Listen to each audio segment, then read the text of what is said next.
நடிகரும் இயக்குனருமான பாண்டியராஜன் 1986ஆம் ஆண்டு வாசகி என்கிறவரை திருமணம் செய்து கொண்டார். இவர்களுக்கு பிருத்திவிராஜன், பல்லவராஜன் மற்றும் பிரேம்ராஜன் என்ற 3 மகன்கள் இருந்து வருகின்றனர். இதில் பிருத்திவிராஜன் அண்மையில மிகப்பெரிய அளவில் வெற்றி பெற்ற ப்ளூ ஸ்டார் திரைப்படத்தில் அசோக் செல்வனின் தம்பியாக நடித்திருப்பாரு.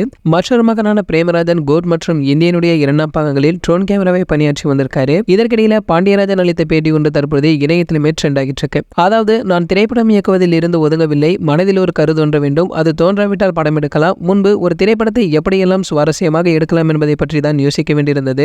ஆனால் தற்பொழுது இந்த நிலைமை அப்படியே மாறியிருக்கு. அதாவது, படத்தை எப்படி ரிலீஸ் செய்வது, மக்களை எப்படி தியேட்டருக்கு கொண்டு வருவது என்பதை பற்றி தான் யோசிக்க வேண்டியதாக இருந்து வந்திருக்கு. தொடர்ந்து சூப்பர் ஸ்டார் ரஜினிகாந்த் அவர்கள் குறித்து பேசிய அவர், ஒருமுறை அவரை நான் விமான நிலையத்தில் பார்த்ததாகவும் அவரும் என்னை பார்த்தது போல இருந்ததால் நான் கையசைத்தேன். ஆனால் சூப்பர் ஸ்டார் அவர்கள் கையசைக்காமல் சரி அவர் நம்மை பார்க்கவில்லை என்று நினைத்துக் கொண்டதாகவும், மறுநாள் காலை எனக்கு போன் வந்தது, நேற்று ஏர்போர்ட்டில் கையசைத்தீர்கள் பார்த்தேன், ஆனால் அந்த சூழ்நிலையில் என்னால் கையை அசைக்க முடியவில்லை, மன்னிப்பு கேட்டு அந்த பண்பால் தான் அவர் சூப்பர் ஸ்டாராக இருக்கிறார் என்று பாண்டியராஜன் அவர்கள் அந்த பேட்டியிலுமே கூறி வந்திருக்காரு. சரி, ஓகே, இது போன்ற சினிமா பிரபலங்களை பற்றி நீங்க உடனே தெரிஞ்சுக்க நம்மளுடைய ட்ரெண்ட் சென்டர் நம்ம சேனலை சப்ஸ்கிரைப் பண்ணிக்கங்க. பக்கத்தில் உள்ள பெல் ஐகானை கிளிக் பண்ணிட்டீங்கன்னா நீங்க நம்ம வீடியோவை மிஸ் பண்ணாம பார்க்கலாம்.